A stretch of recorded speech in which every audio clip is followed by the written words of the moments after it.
Sur Tempo Afrique TV, vous suivez l'émission Special Edition, présentation Yves Kenao. Aujourd'hui, nous allons parler d'un sujet essentiel du continent africain qui préoccupe beaucoup le continent africain depuis plusieurs années.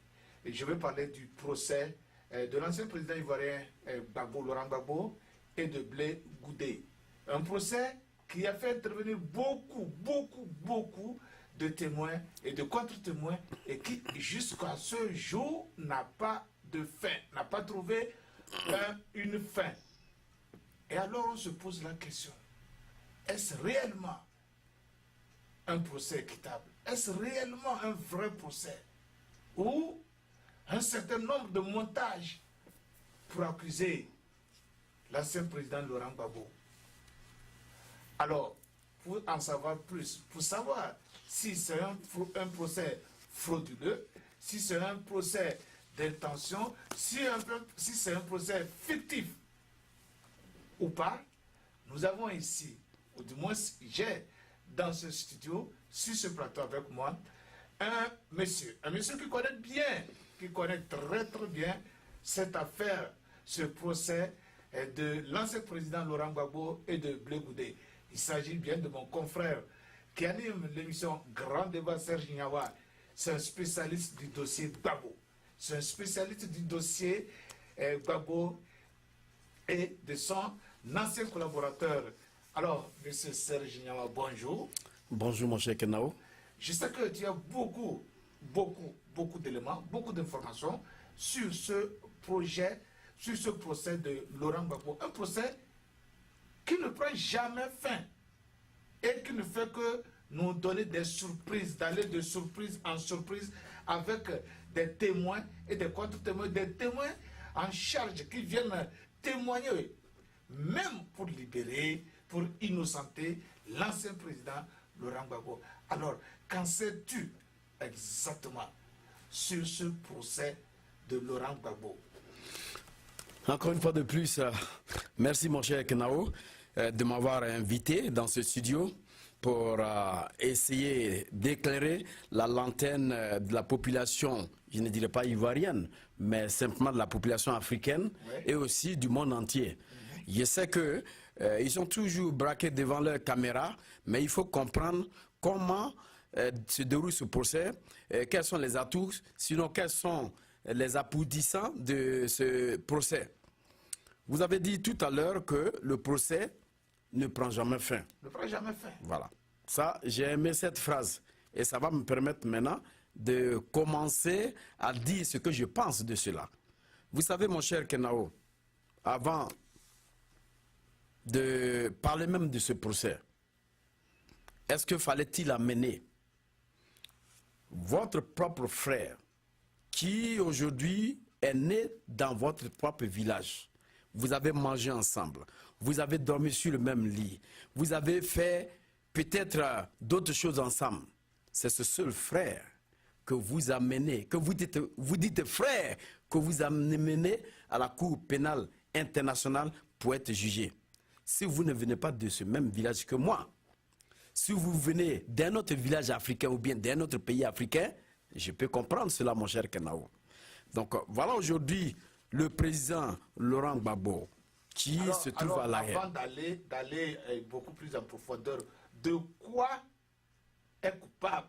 Qu'est-ce qu'on reproche à monsieur l'ancien président ivoirien Laurent Gbagbo? Qu'est-ce qu'on lui reproche pour qu'il soit détenu infiniment à cette Cour pénale internationale? Je crois que vous n'êtes pas sans savoir, sinon le monde en sait beaucoup, qu'il est aujourd'hui incriminé pour crime contre l'humanité. C'est pour cela qu'il a été arrêté. Et aujourd'hui, il est à la CPI.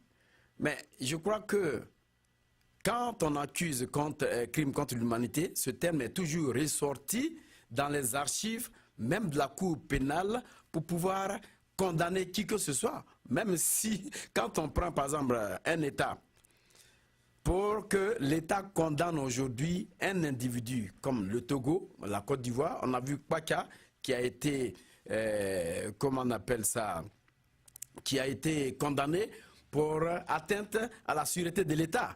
Et ce terme intervient toujours partout dans tout le continent africain pour condamner un individu, un politicien acharné, pour ne pas que ce politicien puisse vous barrer le chemin. Donc, le président Laurent Gbagbo, c'est son cas. En prenant son cas aujourd'hui, je crois que tout le monde est informé.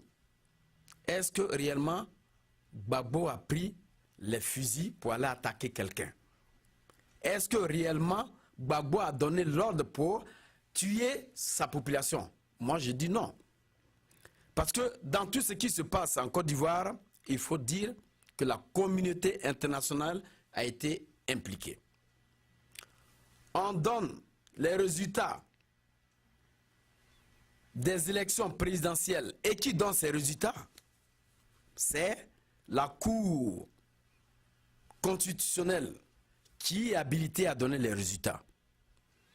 Maintenant, on appelle la communauté internationale pour les certifier. Donc l'ONU était là, l'ONU a envoyé Choi pour confirmer, sinon certifier les élections. Ça veut dire que quand comment je peux appeler la CIE,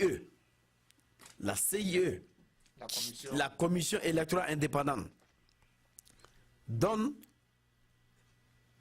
comment je peux appeler ça, donne les résultats, ce sont maintenant les constitutionnalistes qui vont maintenant les confirmer. Mais avant de les confirmer, elle doit attendre les deux parties. Est-ce que tu es d'accord ou bien tu n'es pas d'accord? Tu amènes tes recours pour dire que tu es d'accord. Donc, il y a eu la confirmation de ces résultats. Et la Cour constitutionnelle est allée maintenant dire que c'est le président Laurent Gbagbo qui a gagné les élections.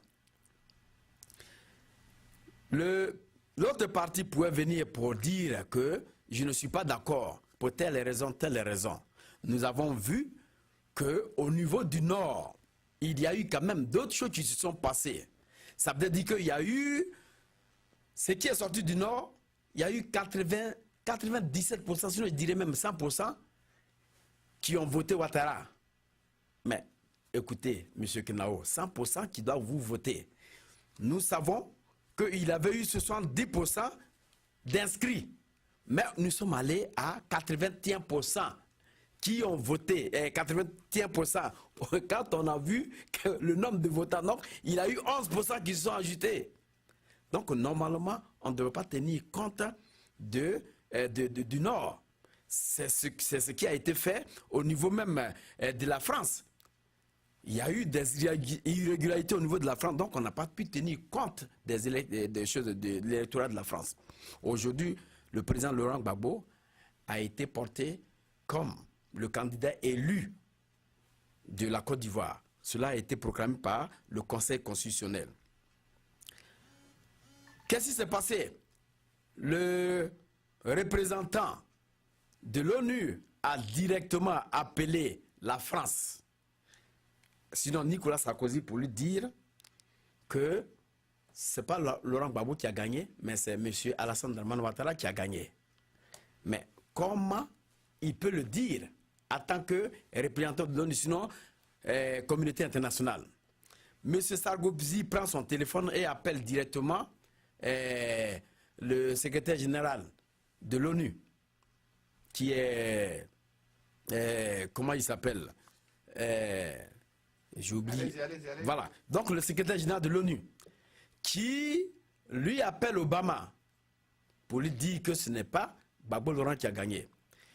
Sarkozy aussi a appelé Obama pour dire que ce n'est pas Gbagbo Laurent qui a gagné.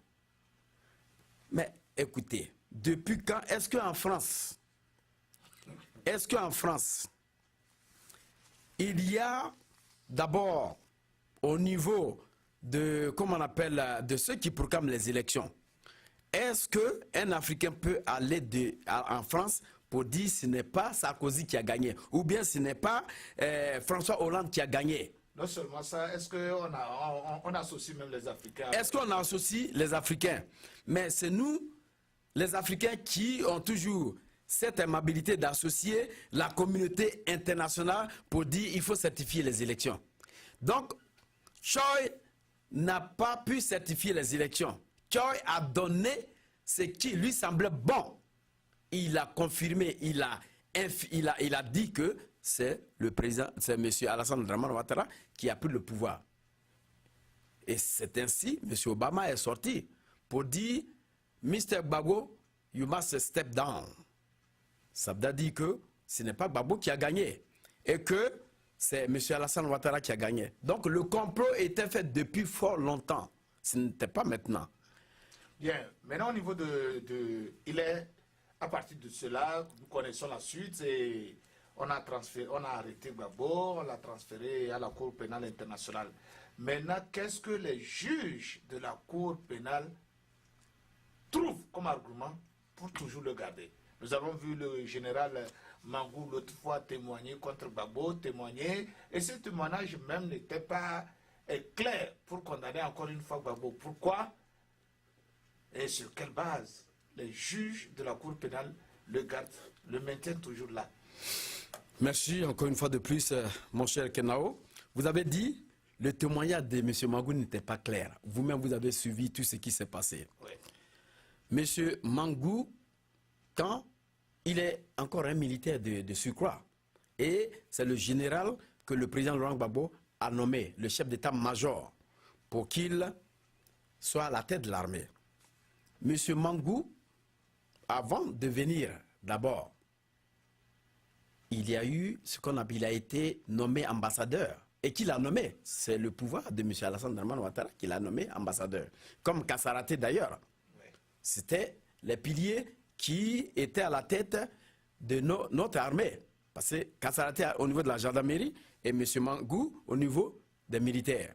Donc le témoignage que nous avons reçu de Mangou, il faut dire que Mangou est allé sauver sa peau. Parce que si vous dépendez encore d'un gouvernement en place et qu'on vous amène de pouvoir témoigner, vous n'allez pas me dire que vous allez témoigner en votre faveur, en la faveur de choses, comment on appelle, de l'opposition, de celui qui est de l'accusé. Donc, M. Mangou n'a fait que sauver sa peau. Il ne pouvait rien dire que d'autres. Il y a des questions qu'on lui posait. Et puis, d'abord même les questions que le juge lui a posées tout dernièrement, ce sont les questions qui lui ont permis quand même de faire beaucoup d'erreurs. M. Mangou, au moment des questions posées par la défense de le président Laurent Gbagbo, il dit qu'il ne connaît pas Soro Guillaume. Quand on lui pose une question, il dit il se pourrait. Mais quand un militaire aussi parle beaucoup et dans les détails de l'armée ivoirienne, comment elle était positionnée, je pense qu'il faille qu'on aille comprendre quelque chose. On demande à M. Mangou, est-ce que l'ONU est impliquée?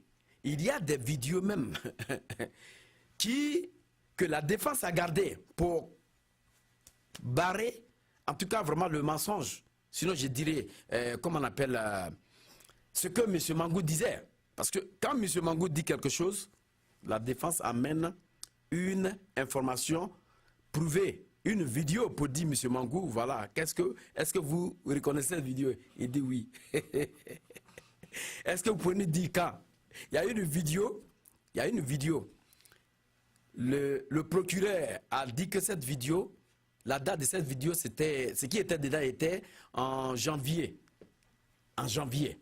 Mais quand M. Mangou est venu, il a dit, sans le savoir, il a dit le 23, un mercredi 23 décembre 2010. Alors que l'autre disait janvier 2011.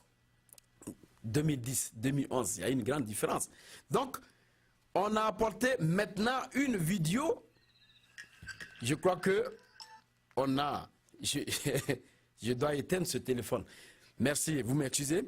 Donc, une vidéo qui dit que c'était le 23 décembre, un mercredi 2010. Maintenant, Mangou a certifié. Donc, c'est pour vous dire qu'il y a eu quand même des vidéos, des montages. Récemment, Mediapart est sorti pour dire que tout ce que nous voyons a été un montage. De qui? De Ocampo. Alors, est-ce qu'il faut faire revenir encore Ocampo? Est-ce qu'il faut faire revenir d'autres personnes? Mais le procureur a dit qu'ils vont faire leur enquête. Mais ils vont faire l'enquête contre qui? Contre l'ONU? Est-ce qu'on peut dire que est-ce qu'ils vont faire une enquête encore contre la CPI? Mais j'ai dit non, M. Kenao. S'il y a eu un montage, pourquoi est-ce qu'on ne libère pas Gbagbo? C'est ce que vous avez dit. Il y a eu un refus au niveau de sa liberté provisoire. Parce qu'on veut le garder jusqu'à ce que peut-être le mandat de M. Alassane Dramane Ouattara soit à son terme. Pour dire maintenant, on libère Gbagbo parce qu'on n'a pas de preuves. Mais durant tout ce temps qu'on l'aurait gardé, quelle est la raison valable pour que Gbagbo Laurent, sans preuve d'accusation, qu'on l'accuse d'ailleurs, les preuves qui ont été copiées-collées, parce que nous avons vu M. Ocampo qui est venu avec plus de 600 preuves, qu'il a copié-collé, qu'il a pris d'ailleurs sur YouTube. Et nous avons vu une preuve où une vidéo a été montrée, et c'était une vidéo du Kenya, où ils étaient en train de brûler les gens. Mais la défense a vite reconnu que c'était au Kenya. Et cela, aujourd'hui, a permis Fatou Bensouda de ne plus venir se présenter. Mais elle se fait toujours représenter. J'ai entendu Mme Fatou Bensouda sur les antennes dire que elle est là pour apporter des preuves de qualité pour que la justice, sinon le juge lui-même, lit le droit. Mais les preuves de qualité, je dirais plutôt les preuves de quantité qu'elle a apportées. Mais je pense que M. Kenao, c'est un procès de la justice des vainqueurs. Est-ce qu'on peut dire que c'est un faux dossier? Un faux dossier. Comme les Américains l'appellent. Est-ce qu'on peut dire que c'est un dossier créé de toutes pièces pour juste incriminer le président Gbagbo? Parce que quand on sait que même l'arrestation de l'ancien président ivoirien Gbagbo, c'est une arrestation plus politique que juridique.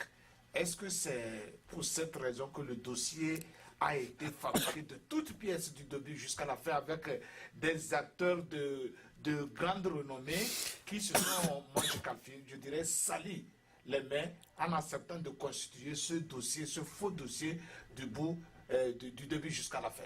Comme ça, moi, je le qualifie. Parce que tout compte fait, vous avez vu que les juges se sont succédés. La Cour pénale a changé des juges.